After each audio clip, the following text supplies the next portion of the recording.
Good morning, everyone. Thanks for joining us. We have Alex Barnett today. He is a fellow Subto member, and we want to talk about the best way that you can possibly get started in co-living. But before we dive into that, Alex, how long ago did you join Subto? I think I'm going on close to 3 years now. Right. So yeah, at the end of 2021, I believe. It's And crazy then, to see how much it's grown. yeah, I guess, how did you find it? YouTube ad or a meetup? Yeah, I think in the very beginning, I was in the Bigger Pockets forums as people do, and they were all about find a mentor, find a mentor, find a mentor. I found a local mentor who was teaching me flipping, but I knew I wanted to get into the creative finance. And so even early on, typing in creative finance, Pace pops up.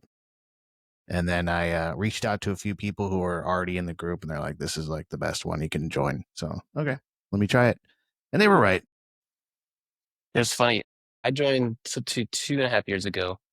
Right before I found it, my first real estate mentor, we started working together just a couple months, and we did a mini mastermind, just him and I, to Puerto Rico, man, for 6 days. And we're like, all right, he already had an established portfolio. Like he's already retired, but we were like, we need to work together. Let's figure this out. So we went there, Airbnb, and we just in a journal mapped out all the different ways to build the portfolio. We're like, we need money.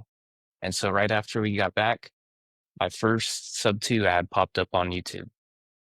And then here we are. Exactly. Pace was a master at that so early. Yeah, I think it was him and Robill. Right, right. And I was like, I showed it. So I saw the ad and I showed it to the mentor, and I was like, is this real? Is this clickbait? Like, what's going on? And he's like, I haven't done a Sub 2 deal before, but my dad's done it. He's like, I don't know what they called it back then, but it's real. And so, but all right. So you joined about 3 years ago. I know we plan on discussing co-living, but what were kind of the chronological steps for you? Like when you first joined Sub 2, did you already have a deal or two, or that you were like fresh newbie, or how did it kind of unfold to where you're at today? Yeah. So I originally got into real estate during 2020. My wife and I were in a full-time touring band, so that completely shut down.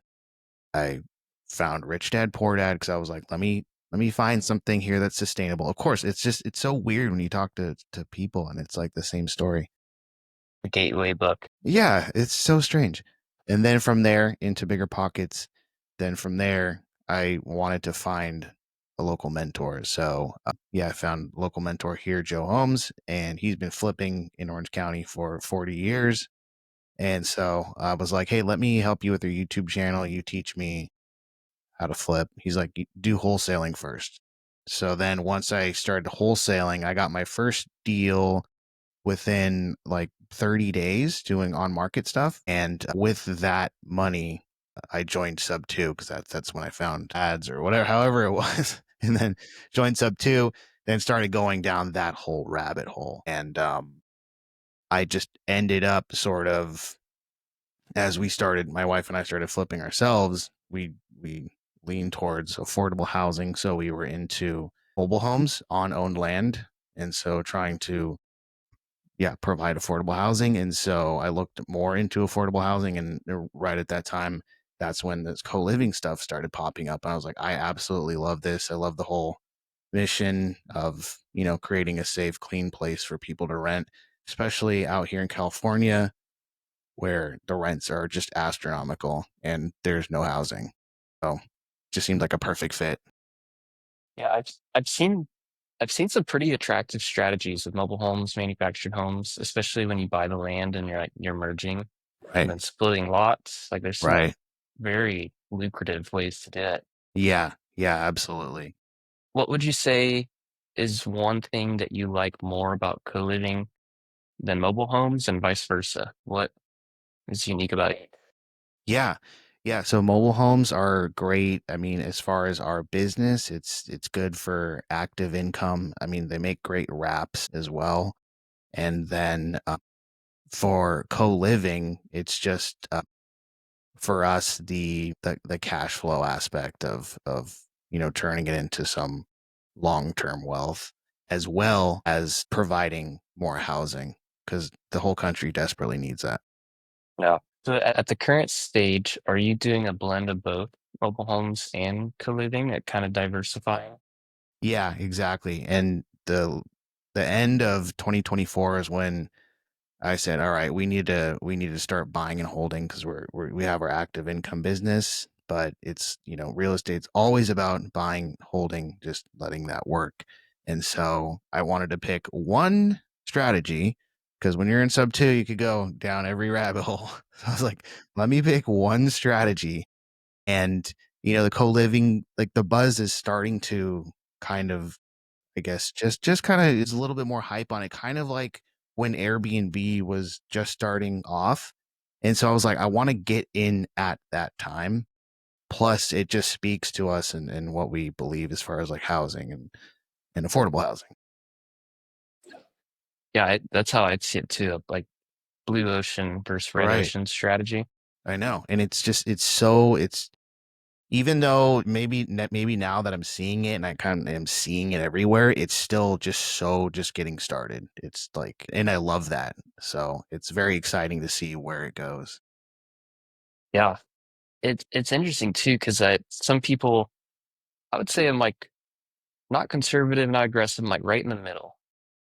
Like when I was younger, I was kind of impulsive, if anything, like on the aggressive side, and then I've kind of pulled back. And I people view co-living sometimes as aggressive. I'm like, well, let's dig into this. Why is it aggressive? Like I like to really dig, and they're like, well, the city can shut it down. I'm like, all right, well, if the whole country shuts down co-living, where are those people going to live if they can't afford anything? You'd have a massive spike in homelessness. Like, do you think?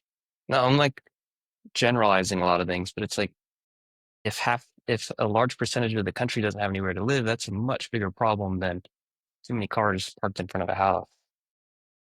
Yeah, And then absolutely. like the Airbnb side, that's more of like it's not a need, it's a kind of a luxury. Or not all of them. Some are, business to business. But Right. so all right, you joined Subto 3 years ago. When did you buy your first co-living? Like, what did that look like? Did you find it? Were you a partner?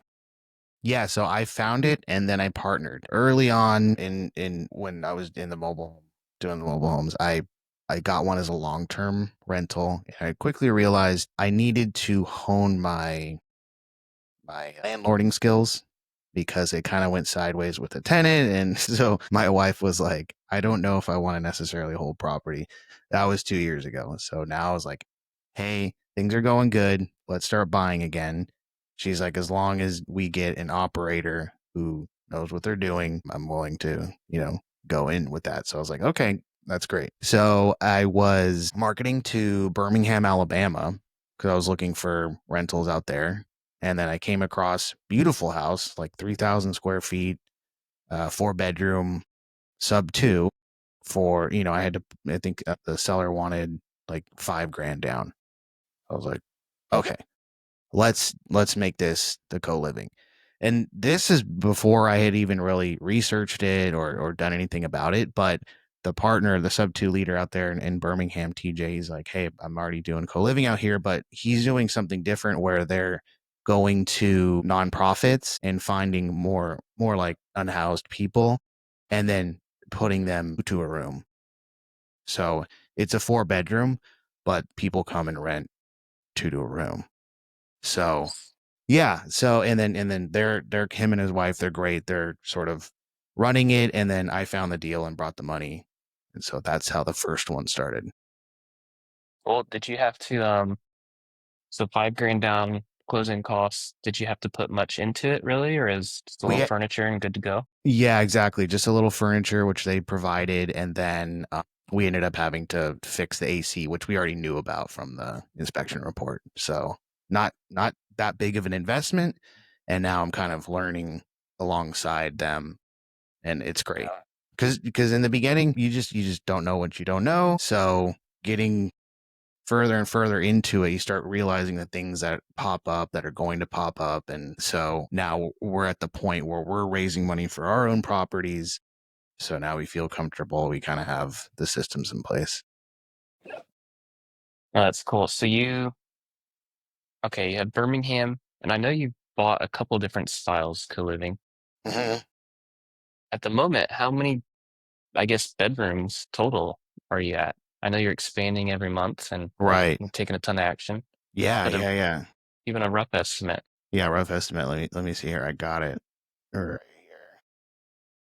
So I got 7 in Birmingham, and then I have, let's see here. I partnered on 3 in Atlanta, and then, or 2 in Atlanta, 1 in Savannah, and then partnered with 4 in Texas. These are all under construction and about to go live, hopefully by fall, which would bring us to 62, yeah, units.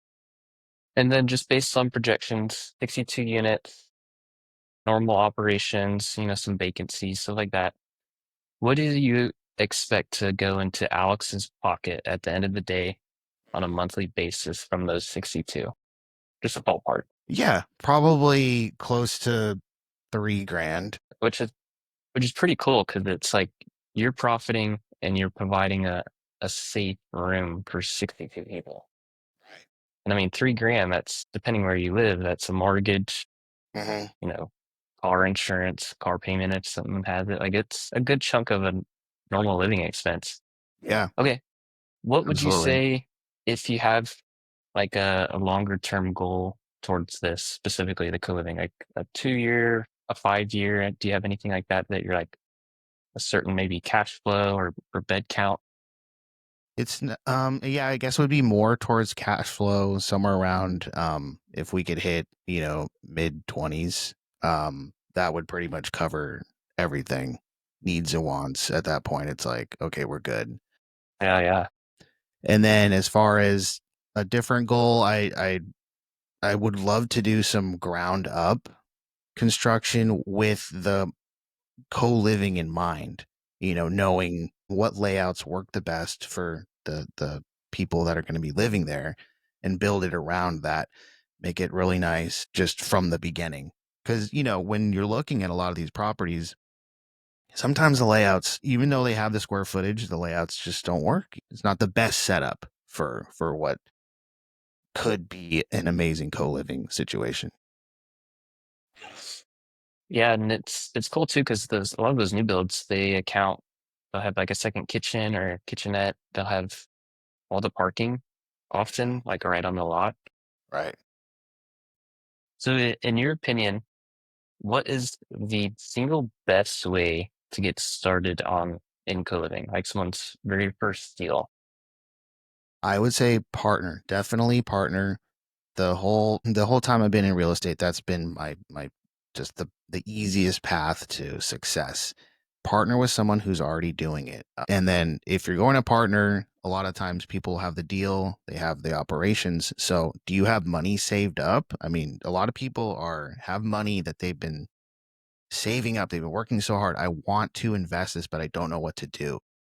You can easily find an awesome operator, reach out to them and say, "Hey, I got the X amount of money. What can we do with it?" And I bet you'll be able to get into a deal sooner than you think. Yeah, it's some of our recent deals we raised, and this is like proper underwriting where we're showing, maintenance, vacancy, like all the little things that people don't Mm-hmm. account for. Oh, yeah. Then and then we're essentially showing the private money like, hey, we've accounted for all this, and even with this, this is the cash flow we expect for you to get, like your side. Right. And it's cool because a lot of our investors they're using like self-directed IRAs, and they can if not match or beat the S&P 500 Oh, yeah. just on cash flow. Like Yeah. doesn't include debt pay down, the upside appreciation, like Exactly. just cash flow. No, And it's crazy. Yeah, when I'm underwriting some of these deals, I'm like, this is nuts. And you put all your expenses in there, and then even after that, you're popping out, over 2 grand of cash flow. So now each of us get 1,000. Like it's insane. Yeah. Yeah, it's pretty attractive. Okay, Alex, what would you say other than capital? Are there any other ways people can like work with you, or like if they want to bring deals to you, what's the best way to do that?